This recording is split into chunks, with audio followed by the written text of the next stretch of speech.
और जब हम लोग ओम्स लॉ को डिराइव कर रहे थे तो हमें एक कांस्टेंट टर्म मिला था जिसका नाम हमने रखा था रेजिस्टेंस। उसी रेजिस्टेंस के बारे में पढ़ना है कि एक्चुअल में वो रेजिस्टेंस है क्या, वो कांस्टेंट टर्म है क्या। ठीक है, तो ओम्स लॉ क्या था हमारा, V इक्वल टू IR, और यहां से रेजिस्टेंस की वैल्यू हमें क्या मिली थी, V अपॉन I। तो V अपॉन I की वैल्यू एक पर्टिकुलर सर्किट में जिसका टेम्परेचर कांस्टेंट है वो फिक्स होगा। यही ओम्स लॉ बोलता है कि पोटेंशियल डिफरेंस और जो करंट सर्किट के अंदर है, सर्किट के अंदर का करंट और उसके दोनों टर्मिनल के बीच का जो पोटेंशियल डिफरेंस है उनका रेशियो क्या होगा, फिक्स होगा, और वो फिक्स वैल्यू इस R के इक्वल होगी। तो क्वेश्चन आता है कि R है क्या, तो R को उन्होंने नाम दिया resistance of circuit. R is the resistance of circuit. अब R को डिफाइन करने जा रहे हैं, है ना। तो रेजिस्टेंस क्या होता है किसी भी कंडक्टर का, किसी भी सर्किट का।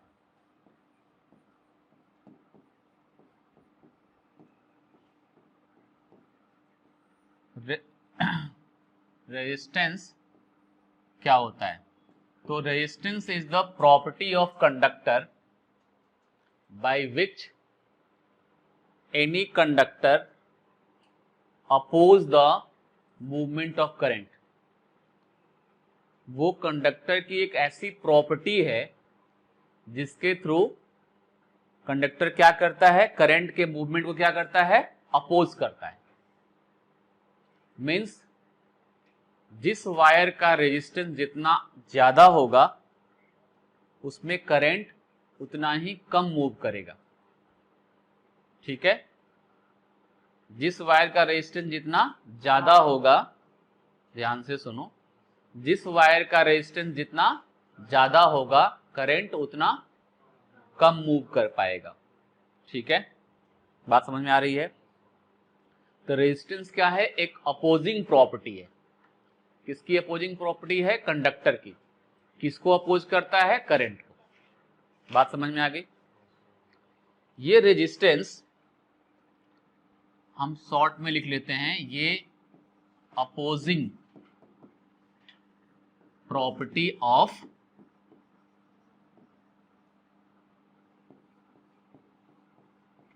कंडक्टर, है ना। Opposes current, opposes current, electric current to move in circuit.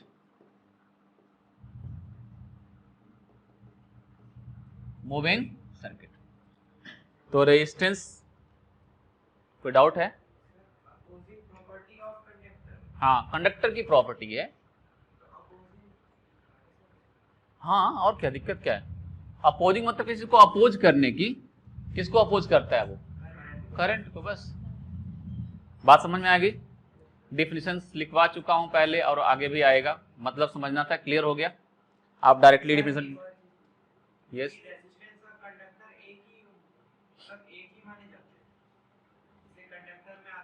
Conductor is a wire or anything through which the current can pass. ठीक है, उसको डिफाइन भी करेंगे कंडक्टर को थोड़ी देर बाद। बट इस कंडक्टर के अंदर एक ऐसा गुण है, एक ऐसी प्रॉपर्टी है जिस रीजन से इसमें करंट फ्लो होता है।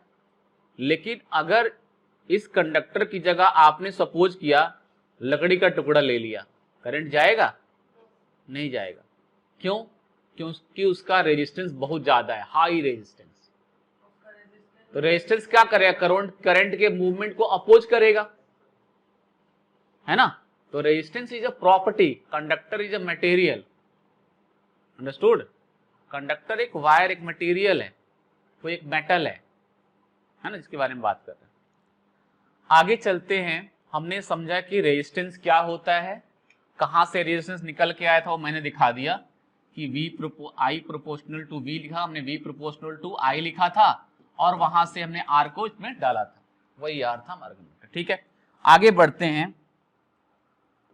नेक्स्ट कि अगर आपके किसी कंडक्टर में रेजिस्टेंस है तो वो रेजिस्टेंस किस चीज पे डिपेंड करता है ना, कौन कौन से फैक्टर हैं जो किसी कंडक्टर के रेजिस्टेंस को इंक्रीज या डिक्रीज करते हैं, वो कौन कौन से फैक्टर हैं।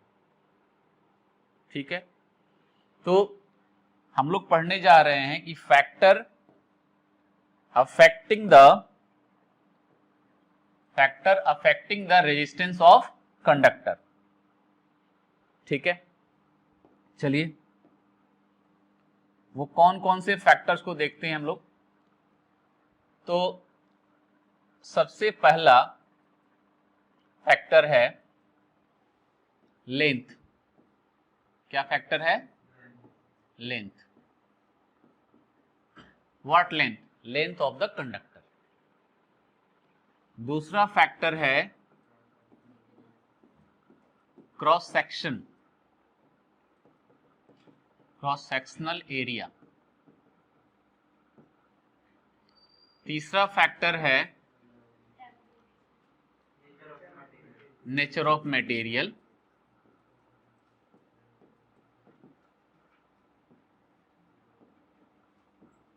चौथा फैक्टर है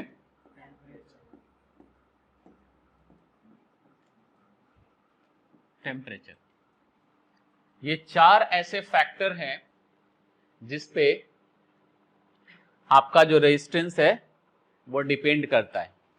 मींस रेजिस्टेंस इंक्रीज होगा, डिक्रीज होगा, है ना, या किसी पर्टिकुलर का रेजिस्टेंस फिक्स होगा, कितना होगा, वो इन फैक्टर पे डिपेंड करेगा। ठीक है, तो सबसे पहले बात करते हैं लेंथ की। रेजिस्टेंस के बारे में दो चीजें और बतानी थी कि रेजिस्टेंस का SI यूनिट क्या होता है। रेजिस्टेंस का क्या होता है SI यूनिट? ओम। SI यूनिट होता है, SI यूनिट ये मैं बताना भूल गया था, ओम।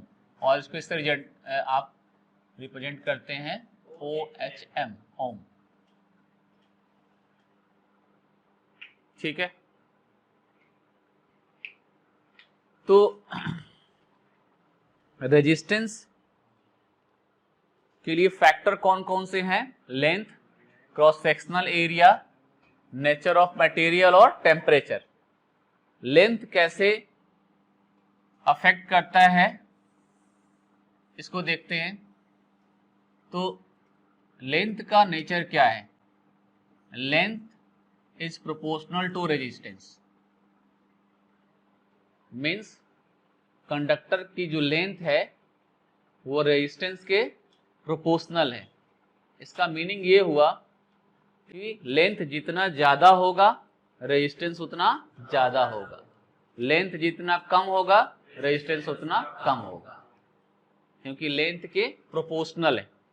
मैंने लिखना था resistance proportional to length, length proportional resistance नहीं, लेंथ प्रोपोर्शनल टू रेजिस्टेंस नहीं लिखना था, resistance proportional to length. Small L से दिखा सकते हैं इसको। सेकंड, रेजिस्टेंस इनवर्सली प्रोपोर्शनल होता है एरिया ऑफ क्रॉस सेक्शन के। सेकंड पॉइंट जो था हमारा उसमें दिखाया। इनवर्सली प्रोपोर्शनल का मीनिंग क्या हुआ कि अगर एरिया ऑफ क्रॉस सेक्शन ज्यादा है तो रेजिस्टेंस क्या हो जाएगा? कम।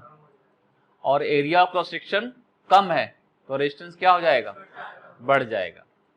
इसको ऐसे समझते हैं, एक पतली पाइप है, उसमें से वाटर का फ्लो होना है बहुत ही ज्यादा अमाउंट में, तो ये पाइप फट सकती है ना। मीन्स बहुत ज्यादा प्रेशर अंदर में होगा, है कि नहीं, और बहुत ज्यादा अगर वाटर गया तो पाइप फट भी सकती है। और अगर यही पाइप मोटी हो जाए तो बहुत ज्यादा वाटर एक साथ पास कर सकता है। वैसे ही ये पतला वायर है जिसका क्रॉस सेक्शन कम है, तो करंट को ज्यादा रेजिस्टेंस ऑफर करेगा ये वायर कंडक्टर, ठीक है। अगर इसका रेजिस्टेंस क्या है, अगर इसका क्रॉस सेक्शन क्या है, ज्यादा है, तो करंट इजिली फ्लो होगा, ठीक है। करंट के फ्लो के बारे में मैंने ये चीजें आपको नहीं अभी एक्सप्लेन करी है, क्योंकि इस क्रैश कोर्स में बहुत सारी चीजें मैं उसको लेकर चल रहा हूं, तो फिर भी मैं बता देता हूं कि करंट का फ्लो एक्चुअल में क्या है, इलेक्ट्रॉन का फ्लो है। यस, कोई बात नहीं। करंट का फ्लो क्या है एक्चुअल में, फ्लो ऑफ इलेक्ट्रॉन है। इलेक्ट्रॉन जब पास करते हैं ना, तो वो इलेक्ट्रॉन इस नेचर के मटेरियल के साथ में और आपस में कोलाइड करते हैं, और जब कोलाइड करते हैं टकरा के पीछे हट जाते हैं, फिर आगे बढ़ते हैं, फिर कोलाइड करते हैं, तो उनका मोशन बिल्कुल जिगजैग सा होता है। आप ये सोच रहे हो करंट आप आसानी से ऐसे फ्लो होते हैं इलेक्ट्रॉन, ऐसा कुछ नहीं है। वो यहां गए टकरा कर फिर पीछे आए, फिर इतना आया फिर पीछे आए, फिर इतना आगे गए फिर पीछे आए, मतलब ऐसे करके मूव करते हैं। तो अब चले तो यहां से थे ये, और यहां तक आने में इसको इतने सारे स्टेप लग गया। डिस्टेंस कितना ट्रेवल करी इतना, लेकिन कितना मूव किया इसके लिए। तो इस तरह से मूव करते हैं, टकराते रहते हैं, पीछे आते रहते हैं, किससे, एटम के अनदर पार्ट्स के साथ में उनका कोलिजन होता रहता है, और फिर भी वो मूव करते हैं, आपस में टकराते हैं। वो क्यों मूव कर पाते हैं, क्योंकि उसके अराउंड हम पोटेंशियल डिफरेंस क्रिएट करते हैं वायर के अलोंग, तो एनर्जी मिलती है उनको, फोर्स लगता है, तो आगे बढ़ते हैं इलेक्ट्रॉन। तो बहुत ही स्लो स्पीड में वो इलेक्ट्रॉन मूव कर पाते हैं, और इस स्पीड को हम लोग क्या बोलते हैं, ड्रिफ्ट स्पीड, और ड्रिफ्ट वेलोसिटी ऑफ इलेक्ट्रॉन्स, है ना।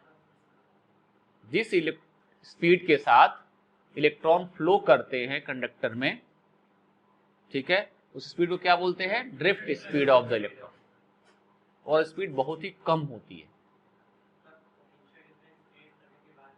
पोटेंशियल डिफरेंस क्रिएट करते हैं तभी स्पीड होती है, तभी इलेक्ट्रॉन मूव करते हैं, है ना। बात समझ आई कि नहीं आई। तो आपके दिमाग में क्वेश्चन अराइज होगा कि ठीक है, स्पीड इतनी कम है, तो स्विच ऑन करते ही बल्ब क्यों ग्लो करता है।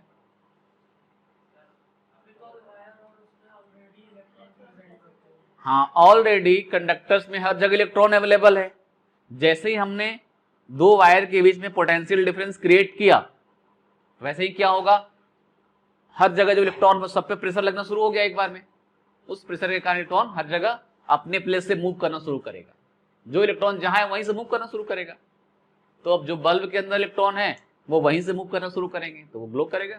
ऐसा नहीं कि इलेक्ट्रॉन पहुंचेगा वहां पे, जाएगा फिर ग्लो करेगा, तब तो 2-3 घंटे के बाद बल्ब जल देगा, अगर ऐसा कंडीशन हो जाए तो।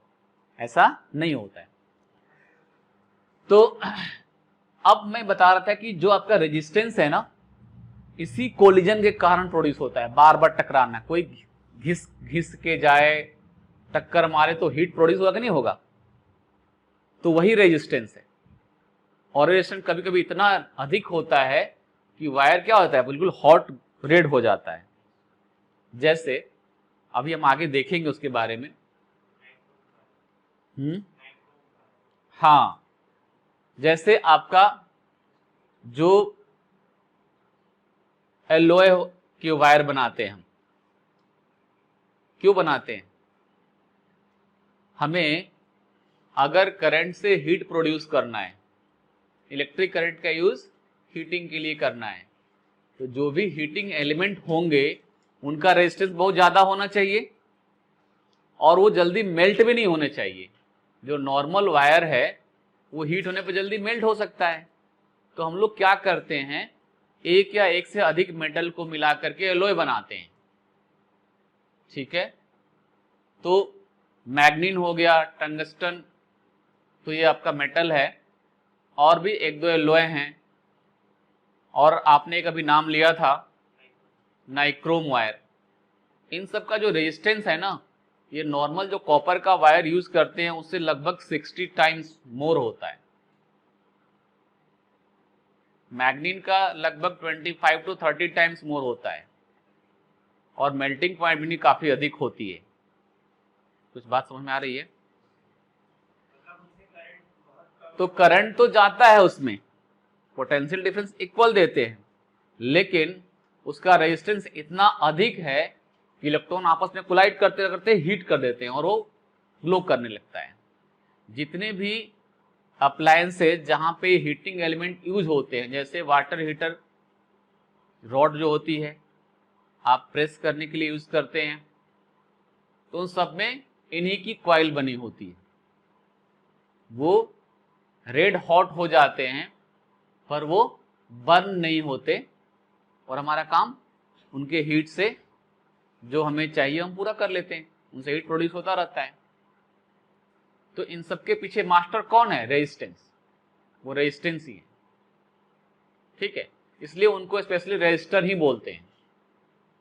अब कई सारे हमारे अप्लायंसेज हैं जिनको वोल्टेज कम चाहिए, करंट कम चाहिए होता है, तो उनको रेजिस्टेंस कम करना पड़ेगा ना, उनको करंट कम चाहिए तो रेजिस्टेंस बढ़ाना पड़ेगा। तो बहुत सारे रेजिस्टेंस लगे होते हैं ताकि कम से कम करंट उसमें प्रोड्यूस अंदर जाए। ज्यादा करंट जाएगा तो क्या होगा? वो बर्न हो सकते हैं। तो रेजिस्टेंस का काम क्या है? करंट के फ्लो को कम करना। बात समझ आ रही कि नहीं आ रही है? तो हम उसी रेजिस्टेंस पे चल रहे थे, तो अब जहां पे आते हैं मैटर पे लौट आते हैं। जो हमने सीखा रेजिस्टेंस के बारे में, कुछ आइडिया आपको लग गया होगा कि रेजिस्टेंस है क्या। It is opposing property, oppose करने का काम है उसका रेजिस्टेंस का। आगे बढ़ते हैं हम लोग कि ये किसके इनवर्सली प्रोपोर्शनल है? एरिया के। मींस अगर एरिया क्रॉस सेक्शनल एरिया ज्यादा होगा, मोटा वायर होगा, तो करंट इजिली फ्लो होगा, रेजिस्टेंस कम लगेगा, रेजिस्टेंस कम होगा, ठीक है। तीसरा है नेचर ऑफ मटेरियल। अब यहीं पे डिस्कस कर लेते हैं कि अलग अलग नेचर के मटेरियल्स हैं। लकड़ी है, उसको पकड़ करके करंट से टच करो कुछ नहीं होता। अब लोहे के रॉड लाकर टच करो बहुत कुछ होता है ना। फिर देखने के लिए भी नहीं बचता कि क्या हुआ हमारे साथ में, हम भी सर्किट का पार्ट बन जाते हैं। बिल्कुल सही बताया आपने। तो मीन्स कि अब यहां पर ऐसा क्या है जो हमें इसको रोक रहा है? वो है उसका रेजिस्टेंस। क्या है? रेजिस्टेंस। किसी भी मटेरियल का रेजिस्टेंस वो डिसाइड करता है कि वो जो सब्सटेंस है, मटेरियल है, कंडक्टर होगा कि रेजिस्टर होगा कि वो क्या होगा? इंसुलेटर होगा। कंडक्टर वो मटेरियल्स है जिसमें करंट इजिली फ्लो होता है, जैसे normally copper wire, aluminium wire, iron wire और दूसरे वायर हम यूज करते हैं कंडक्शन के लिए, ठीक है।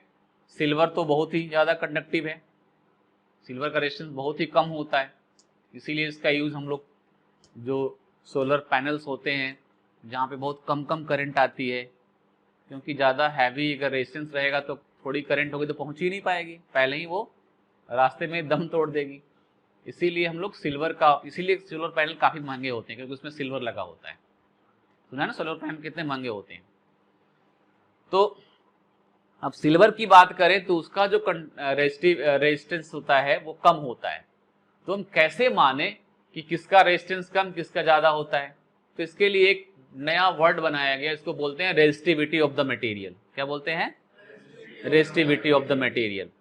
अब आपके पास एक रॉड था, लोहे का एक वायर था, इतना मोटा सा, है ना। अब और आपके सामने एक सिल्वर की पतली सी वायर दे दी, इतनी ही लंबी, लगभग ये लंबा जितना था उतना ही लंबा दे दिया इससे, या फिर इससे 1 किलोमीटर लंबा दे दिया। अब हम जानते हैं कि सिल्वर की कंडक्टिविटी ज्यादा है, लेकिन अभी देखेंगे कि इसमें ज्यादा रेजिस्टेंस नहीं होगा, सिल्वर में रेजिस्टेंस ज्यादा होगा, इसका कम होगा, है कि नहीं। तो हम ऐसा थोड़ी बोलेंगे कि हमारा जो है आयरन जो है मोर कंडक्टिव है। तो अब यही कंफ्यूजन होगा ना कि किसकी ज्यादा कंडक्टिविटी होगी। तो इसके लिए हमने एक टर्म बनाया, रेजिस्टिविटी ऑफ मटेरियल, जो हम यहाँ पे स्टडी कर रहे हैं। रेजिस्टिविटी ऑफ मटेरियल का टर्म इसलिए बनाया कि इससे पता चल जाएगा कौन सा जो हमारा मटेरियल है वो ज्यादा कंडक्टर है और कौन सा कम है। तो रेजिस्टिविटी को हम रो से डिनोट करते हैं।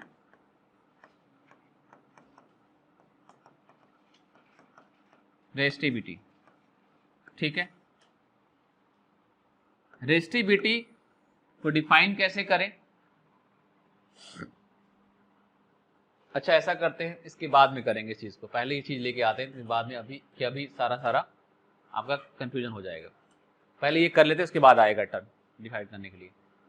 तो रेजिस्टिविटी को सिर्फ इतना आपको याद रखना है कि ये हमारे नेचर ऑफ मटेरियल के लिए रिस्पॉन्सिबल है कि किसकी रेजिस्टेंस ज्यादा है ना, किसका कम है, वो ये डिसाइड करता है, ठीक है।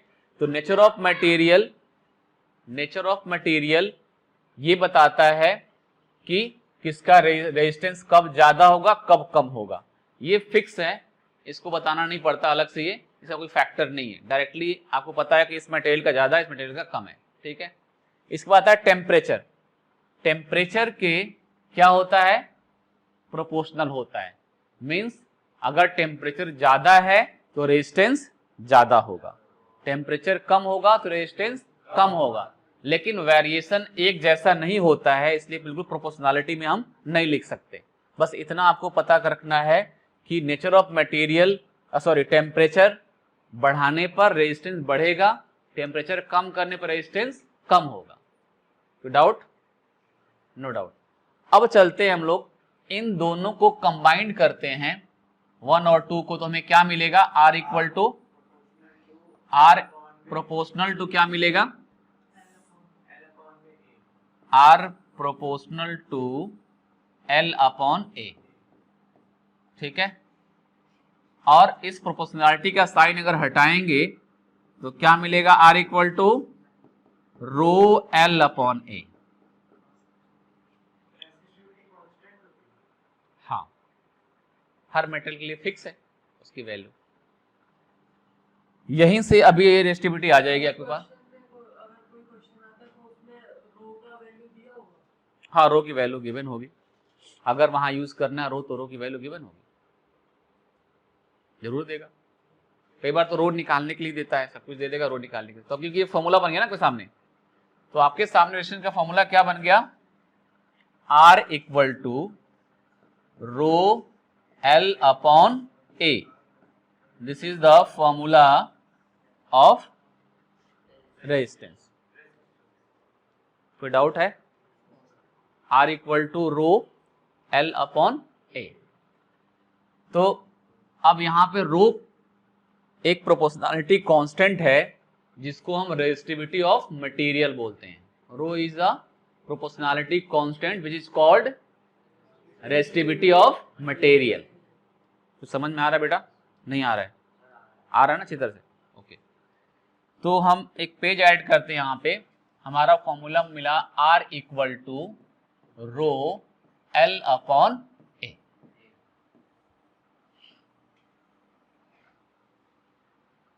ठीक है। अब यहीं पे हम आपको रेजिस्टिविटी का डिफिनेशन बताते हैं, ठीक है। तो अगर हम रेजिस्टिविटी की वैल्यू निकालना चाहेंगे तो हम क्या करने जा रहे हैं? हमने L को 1 लिया, अभी थोड़ी देर पहले पिछली क्लास में मैंने समझाया था आपको वहां पर, ठीक उसी तरह से L को अगर हम 1 ले लें और एरिया क्रॉस सेक्शन को हमने कितना ले लिया? 1। ये 1 मीटर लिया और ये 1 मीटर स्क्वायर ले लिया, तो R की वैल्यू किसके इक्वल हो जाएगी बेटा? रो के इक्वल हो जाएगी। बोलो, if L equal to 1 meter and area cross section कितना लिया? 1, तो 1 से 1 कैंसल, R इक्वल टू क्या हो गया? रो। तो रेजिस्टिविटी कैसे डिफाइन हुई? क्या डिफिनेशन होगा रेजिस्टिविटी का? रेजिस्टेंस ऑफ अ कंडक्टर, है ना, 1 मीटर, मतलब इसको अगर से हिंदी में डिफाइन करें तो 1 मीटर लंबा और 1 मीटर क्रॉस सेक्शन एरिया वाले वायर का जो रेजिस्टेंस होगा उसको हम उसकी रेजिस्टिविटी बोलेंगे। 1 मीटर लंबा हमने आयरन का ले लिया वायर और इसका क्रॉस सेक्शन भी कितना है? 1 मीटर स्क्वायर, तो इसका जो रेजिस्टेंस होगा ये इसका रेजिस्टिविटी हो जाएगा, रो ऑफ आयरन। हमने एक वायर लिया 1 मीटर लंबा, क्रॉस सेक्शनल एरिया इसका भी 1 है, और ये है आपका सिल्वर, तो सिल्वर की रेजिस्टिविटी हो गई है। तो 1 मीटर लंबे और 1 मीटर स्क्वायर क्रॉस सेक्शन वाले, ठीक है, किसी भी मेटल का जो रेजिस्टेंस होगा वो उस मेटल की क्या होगी, रेजिस्टिविटी होगी। अब यहां पे हमें तकलीफ नहीं होगी बोलने में कि सिल्वर की रेजिस्टिविटी ज्यादा होती है, कॉपर की कम, सिल्वर की कम होती है, कॉपर की ज्यादा होती है, आयरन की उससे भी ज्यादा होती है। अब आराम से बोल सकते हैं, क्योंकि रेजिस्टेंस तो किसी का कितना भी हो सकता है, सिल्वर का रेजिस्टेंस ज्यादा हो सकता है, क्योंकि सिल्वर का बहुत बड़ा वायर लिया और कॉपर का बहुत छोटा वायर लिया, तो उसका रेजिस्टेंस तो कम हो जाएगा ना, कॉपर का, सिल्वर का ज्यादा हो जाएगा। इसका मतलब ये नहीं कि सिल्वर के कंपेरिजन में कॉपर कंडक्टिव ज्यादा है कि नहीं। बात समझ आई मैं क्या कहना चाह रहा हूं? मैं सिर्फ ये कहना चाह रहा हूं कि नेचर ऑफ मटेरियल के लिए रेजिस्टिविटी का ही यूज करेंगे तो पता चलेगा कि कौन सा नेचर मतलब कौन सा मटेरियल ज्यादा रेजिस्टेंस वाला है, कौन सा कम वाला है ना। तो अब आपका जो सिल्वर का रेजिस्टिविटी का जो रेंज है वो आई थिंक 10⁻⁸ का है, ठीक है। और अगर आप कॉपर का लेंगे उससे और ज्यादा है, आयरन का उससे और ज्यादा है। जैसे जैसे नीचे टेबल में आएंगे रेजिस्टिविटी सभी क्या होगी, बढ़ती चली जाएगी। और अगर आप इंसुलेटर की बात करेंगे तो वहां पे बहुत ही ज्यादा हाई है, 10⁻15 के आसपास है, तो वहां से कनेक्ट फ्लो ही नहीं होगा करंट।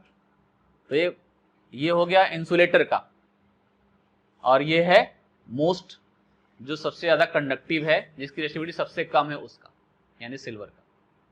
बात समझ आई ना। तो resistivity so the nature of material, temperature का हमने देख ही लिया था, हमने रेजिस्टेंस का फॉर्मूला भी देख लिया। इस पे न्यूमेरिकल्स आएंगे, हम सारी चीजें करेंगे। हम अभी क्वेश्चंस को फॉलो नहीं कर रहे हैं, हम कोई भी क्वेश्चन नहीं कर रहे हैं, हम कॉन्सेप्ट ले रहे हैं, ठीक है। जल्दी जल्दी कॉन्सेप्ट ले लेते हैं, इसके बाद हम क्वेश्चन तो एक साथ ही करेंगे सारे। फॉर्मूले दिमाग में आपको याद रखने हैं, लेकिन ये जो स्लाइड है आपके पास रहेगी, आप फॉर्मूले जरूर याद रखना कि क्या पढ़ा था सर ने, क्या समझाया था, इसका यूज मैं सिखाऊंगा। कोई डाउट नहीं है, आगे बढ़ सकते हैं। अब हम लोग पढ़ने जा रहे हैं कि किसी सर्किट के अंदर एक या एक से अधिक रेजिस्टेंस अगर अटैच है तो वो कितनी तरीके से अटैच हो सकते हैं, और उस कंडीशन में रेजिस्टेंस इंक्रीज होगा या डिक्रीज होगा। और जब दो रेजिस्टर को कंबाइंड करेंगे, क्या करेंगे, कंबाइंड करेंगे, तो कंबाइंड करने का वे कौन कौन सा होगा और किस कंडीशन में उनका कॉम्बिनेशन ज्यादा रेजिस्टेंस देगा और किस कंडीशन में रेजिस्टेंस कम देगा। तो रेजिस्टर को कंबाइंड करने के हमारे पास दो तरीके हैं, दो मेथड हैं। एक होता है सीरीज कॉम्बिनेशन और दूसरा होता है पैरेलल कॉम्बिनेशन। रेजिस्टर्स को कंबाइन करने के दो तरीके हो गए, एक हो गया आपका सीरीज कनेक्शन या कॉम्बिनेशन, और दूसरा हो गया पैरेलल कनेक्शन।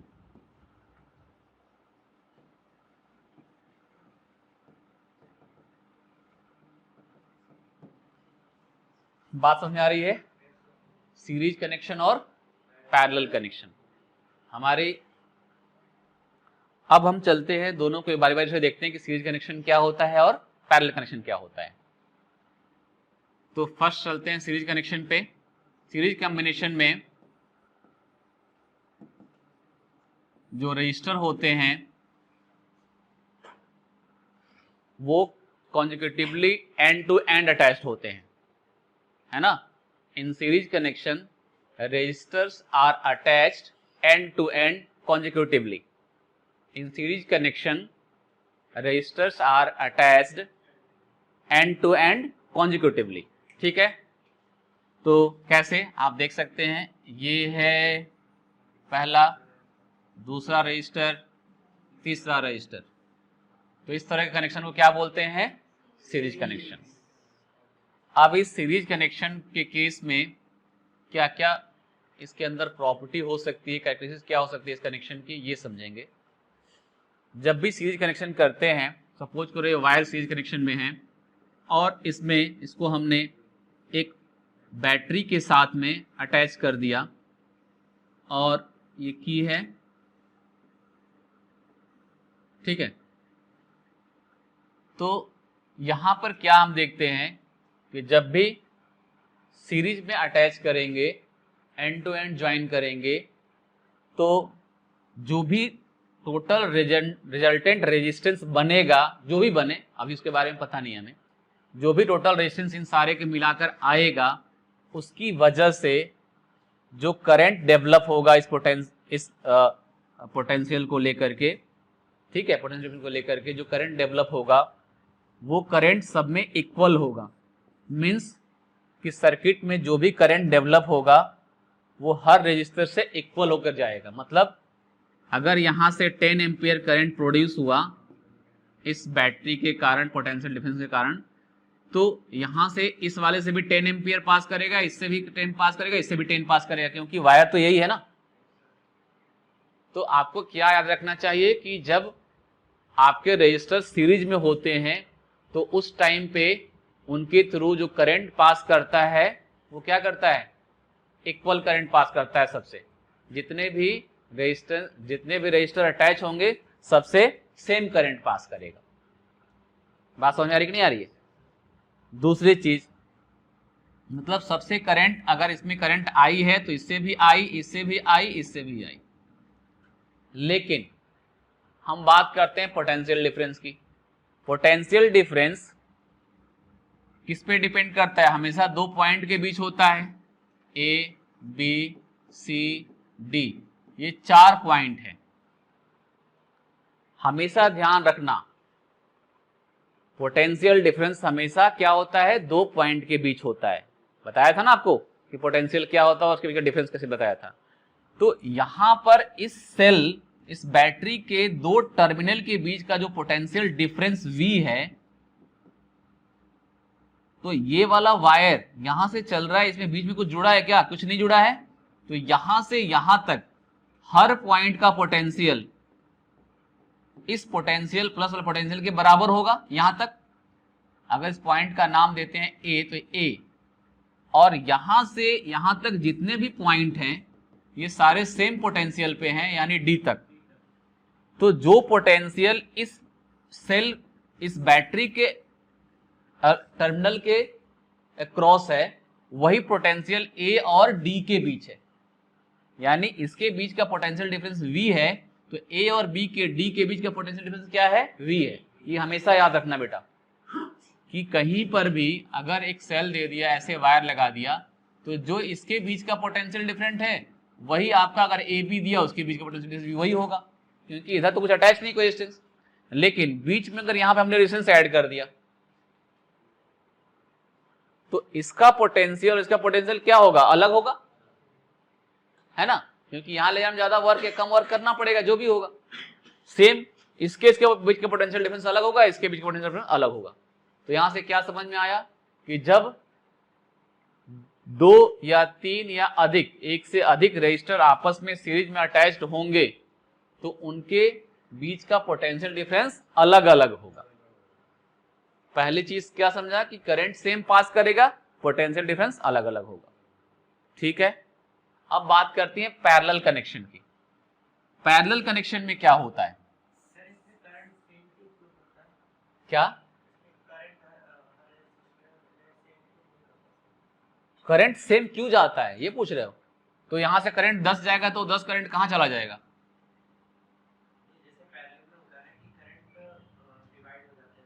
नहीं, पैरेलल कहां से आ गया? अभी तो मैं सीरीज पढ़ रहा हूं। मैं ये पूछ रहा हूं आपसे कि यहां से 10 एम्पियर है, तो 10 एम्पियर में 2 एम्पियर या कम, आप उससे कम भेजना चाहते हैं, तो बाकी का करंट कहां भेजोगे आप? अरे वायर तो एक ही है ना, उसी में से पास करेगा ना जो भी जाएगा। तो रिजल्टेड करंट जो बन गया वो सब में से सेम जाएगा, बस सीधी सी बात ये। अगर एक पाथ और होता तो इधर जाने का चांसेस था कि भाई इधर ज्यादा घूम गया थोड़ा, ऐसा तो कुछ नहीं है ना, बस सीधी सी बात है। तो इस करंट सेम होता है सीरीज में, और क्या होता है डिफरेंट? पोटेंशियल अलग होता है। एक मिनट, मैं इसको मिटा ही देता हूं, मिटा दो इसको।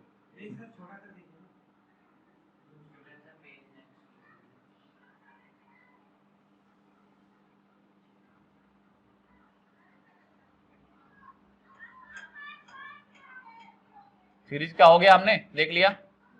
अब चलते हम लोग पैरेलल की बात करते हैं। नेक्स्ट है पैरेलल कनेक्शन। पैरेलल में डेफिनेशन क्या होगा? In case of parallel connection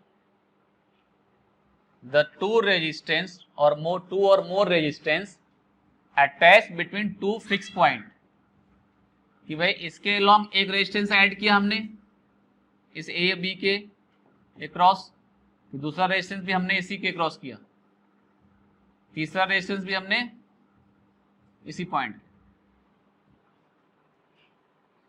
means if two or more resistance attached in some way that the one end of each resistor is joined to one point and other joined with the other point, ठीक है। other all ऐसे बोल सकते हैं, if in any combination two or more resistance attached in this way that one end of each resistor connect at one point and other at another point, ठीक है। तो उस कॉम्बिनेशन को क्या बोलेंगे हम लोग? पैरेलल कॉम्बिनेशन बोलेंगे, ठीक है। बात समझ में आ गई? नहीं आई? आ गई। इन सब का एक पॉइंट एक छोर पे, दूसरा पॉइंट दूसरे जो टर्मिनल है दूसरे छोर पे जुड़ा हुआ है। नहीं आया? आपको 3 रेजिस्टेंस दे दिया क्योंकि पैरेलल में ऐड करो, तो आपने क्या कि चलो आपके पास एक ये था रेजिस्टेंस, सॉरी एक था ये वाला, एक ये वाला था, एक ये वाला था। आपको जोड़ना है पैरेलल में। सीरीज में जोड़ना तो आता लगा था, जोड़ते चले गए। पैरेलल में क्या किया कि इन तीनों का जो एक छोर है एक जगह ले लिया और दूसरे छोर को एक तरफ ले लिया, बस हो गया पैरेलल। मीन्स ए सारे टर्मिनल एक पॉइंट ए पे जुड़ गए, दूसरे बी पे जुड़ गए, तो ये जो कनेक्शन होगा ये कैसा कनेक्शन बन गया? पैरेलल कनेक्शन या पैरेलल कॉम्बिनेशन हो गया। अब इस केस में क्या क्या हमें मिल रहा है, क्या कैरेक्टरिस्टिक्स मिल रही है? तो जब इसको आप सेल से अटैच करोगे या बैटरी से अटैच करोगे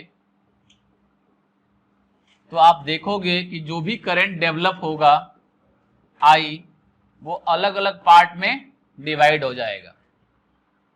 यहां पे करंट I1 गया, यहां गया I2, यहां क्या गया? I3 गया। बात समझ आ रही कि नहीं आ रही है? और ये फिर I1 यहां से पास करेगा, जाकर फिर मिलके क्या बन जाएगा? I बन जाएगा, फिर यहां आ जाएगा।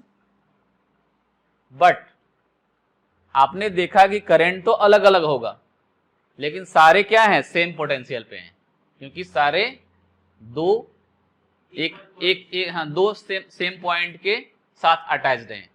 मतलब जो ए और बी के बीच का पोटेंशियल डिफरेंस है, जो इस बैटरी का पोटेंशियल डिफरेंस है, वही पोटेंशियल डिफरेंस ए और बी के बीच है, और इसका एक एंड यहाँ, दूसरा एंड यहाँ अटैच है, तो इसका पोटेंशियल डिफरेंस भी क्या होगा? वही होगा जो सेल का है। इसका भी क्या होगा? वही होगा, इसका भी वही होगा। बात समझ आई कि नहीं आई? तो पैरेलल कॉम्बिनेशन में क्या सेम रहेगा? पैरेलल कॉम्बिनेशन में करंट अलग अलग होगा लेकिन पोटेंशियल सेम होगा। सीरीज में क्या सेम होगा? करंट सेम होगा, पोटेंशियल डिफरेंस अलग अलग होगा। इसके अलोंग पोटेंशियल डिफरेंस था V1, इसके अलोंग था आपका V2, इसके अलोंग था आपका V3, अलग अलग। करंट I, इसमें करंट I1, I2, I3 अलग अलग, लेकिन पोटेंशियल डिफरेंस सबके अलोंग क्या हो गया? सेम। जो इसका है यानी V है तो ये V है। बात समझ में आ गई? तो सीरीज पैरेलल क्लियर हो गया ना। अब हम लोग इसके कॉम्बिनेशन को पढ़ेंगे कि सीरीज में अगर रेजिस्टेंस, बहुत सारे रेजिस्टेंस सीरीज में अटैच्ड हैं, तो उस कंडीशन में टोटल रेजिस्टेंस क्या होगा, कितना होगा, है ना। तो अभी हमने देखा कि सीरीज कनेक्शन क्या होता है, पैरेलल कनेक्शन क्या होता है। अब हम देखने जा रहे हैं कि सीरीज कॉम्बिनेशन में टोटल रेजिस्टेंस क्या होगा और पैरेलल में टोटल रेजिस्टेंस क्या बनेगा। तो सबसे पहले लेके चलते हैं हम लोग सीरीज कनेक्शन। ये डेरिवेशन इंपॉर्टेंट है, एग्जाम में आ सकता है, सीरीज और पैरेलल वाला, ठीक है, बहुत केयरफुली देखना, ये नहीं कि अब लास्ट टाइम चल रहा है तो बस ऐसे मत करना। तो सबसे पहले चलते हैं हम लोग सीरीज कॉम्बिनेशन पे, ठीक है ना बेटा।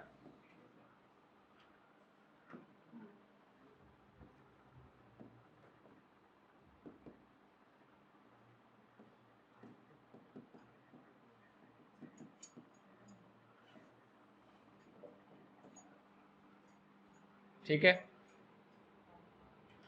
देखो हमने क्या किया, आपको जब प्रूफ करने के लिए आएगा ना तो 2 या 3 रेजिस्टेंस देकर पूछेगा कि 2 रेजिस्टेंस को अटैच करेंगे सीरीज में तो टोटल रेजिस्टेंस क्या होगा, इसके लिए आप डेरिवेशन कीजिए, है ना, फॉर्मूला डिराइव कीजिए कि टोटल रेजिस्टेंस क्या होगा। तो मैं 3 लेकर चलता हूं, ठीक है, कि वी हैव, क्वेश्चन ऐसे होगा कि 3 resistance R attached in series, what will be the total resistance of the circuit, है ना, if 3 resistance R attached in series, है ना। तो हमारे पास दिया हुआ है 3 रेजिस्टेंस, जिनका रेजिस्टर है 3, जिनके रेजिस्टेंस क्या है R1, R2 और R3 हमने मान लिया, क्या है R1, R2 एंड R3।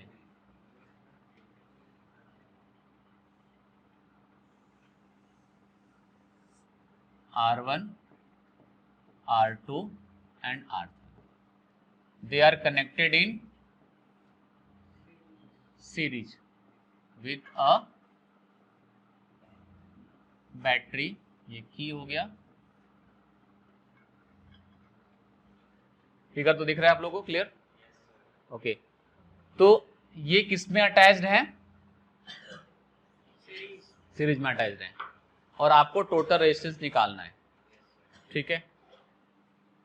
हमने सपोज किया कि इसका पोटेंशियल डिफरेंस V है और फिर जो टोटल करंट फ्लो हो रहा है वो करंट कितना है I है, ठीक है।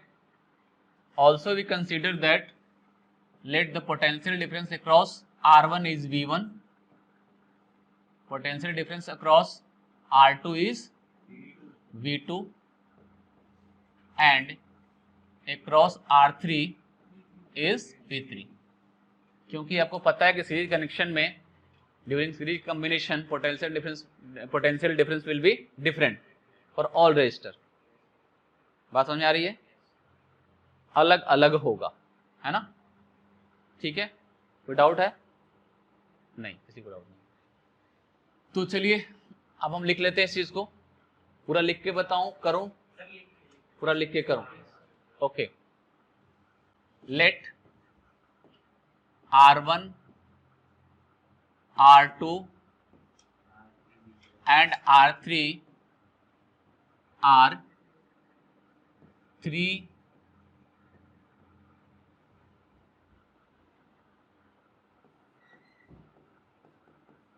resistor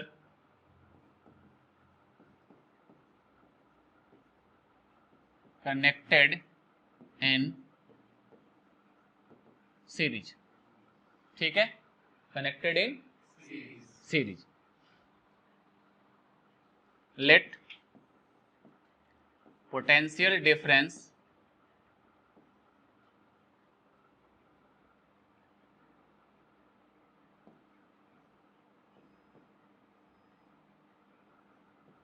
across them is V and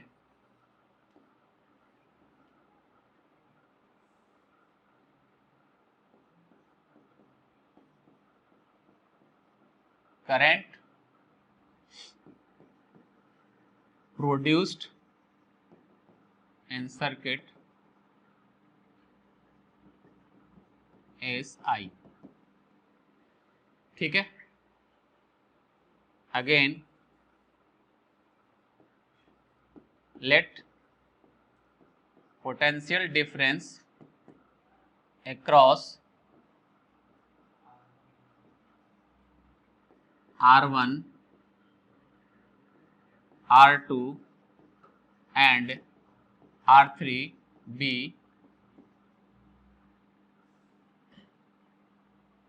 V1, V2 and V3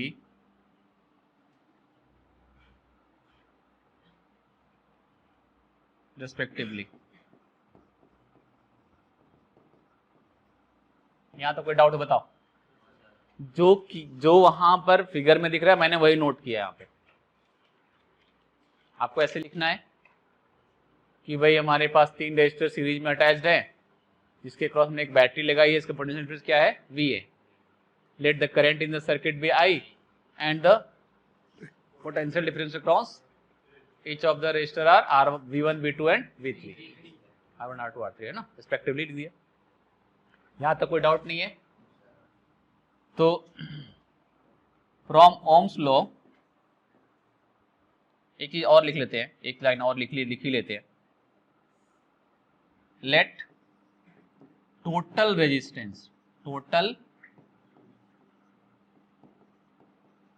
resistance of circuit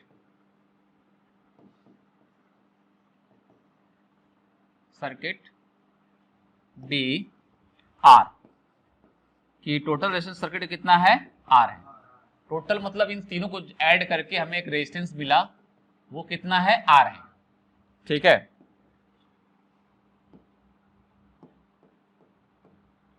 अब चलते हैं नेक्स्ट पेज पर। कोई दिक्कत नहीं, हो जाएगा, कोई दिक्कत नहीं। अभी आपको क्या मिला है?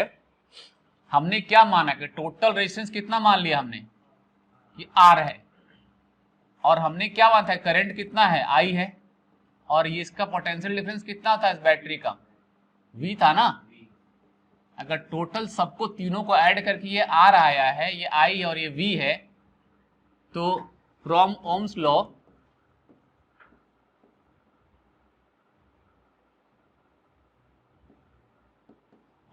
क्या हो जाएगा बेटा? V इक्वल टू होगा कि नहीं होगा? बोलो, IR।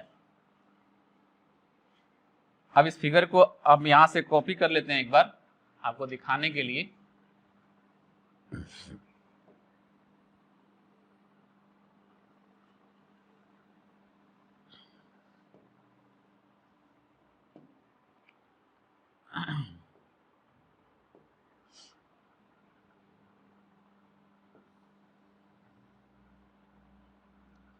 ठीक है, वो फिगर दिख रहा है आपको, इसी को मैंने यहां से बनाया था, है ना, सिंप्लीफाई करके। अब यहां से करंट I पास कर रहा है, यही करंट, सॉरी, यहां से करंट I पास कर रहा है, यही करंट इससे भी जा रहा है, यानी इस रेजिस्टेंस से भी कितना करंट है? I। इससे भी करंट कितना जा रहा है? I। इसके लिए करंट कितना है? I। तो अलग अलग तीनों रेजिस्टर्स के लिए हम ओम्स लॉ यूज करने जा रहे हैं, है ना, है ना। फ्रॉम ओम्स लॉ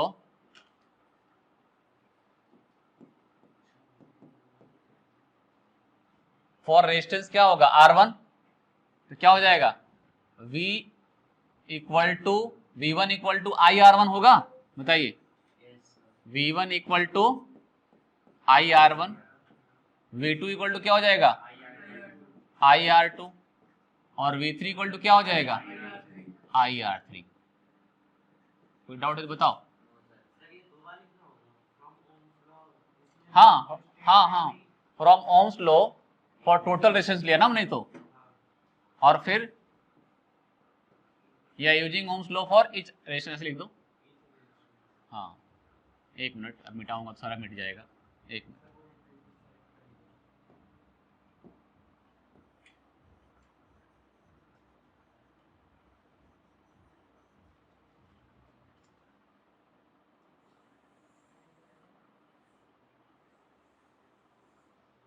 है ना,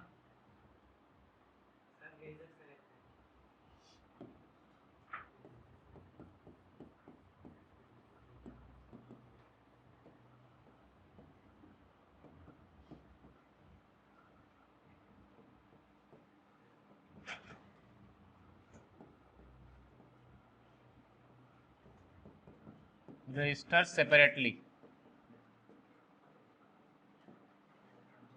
ठीक है, तो ये मिल गया आपको।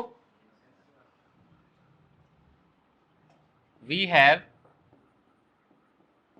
V इक्वल टू क्या है, V1 plus V2 plus V3, क्योंकि ये टोटल जो पोटेंशियल डिफरेंस है A और B के बीच का, अगर A B मानते हैं तो इसी का तो ब्रेकअप हुआ है ना ये तीनों में, तो टोटल आपका कितना हो जाएगा, V equal to V1 plus V2 V3। तो V1 कितना है आपका IR1, V2 कितना है IR2 प्लस V3 कितना है IR3। तो यहां से क्या मिल जाएगा बेटा,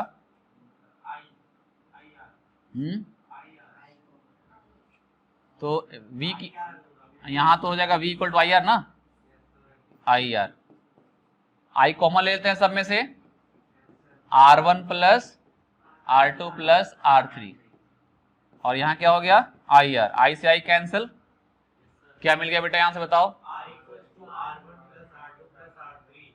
अच्छा, तो अपने रिजल्ट को हम व्हाइट लिखते हैं, R इक्वल टू मिल गया आपको R1 प्लस R3। कोई डाउट है तो बताओ। इसी तरह से सेम वे में हम पैरेलल को भी कर सकते हैं डिराइव।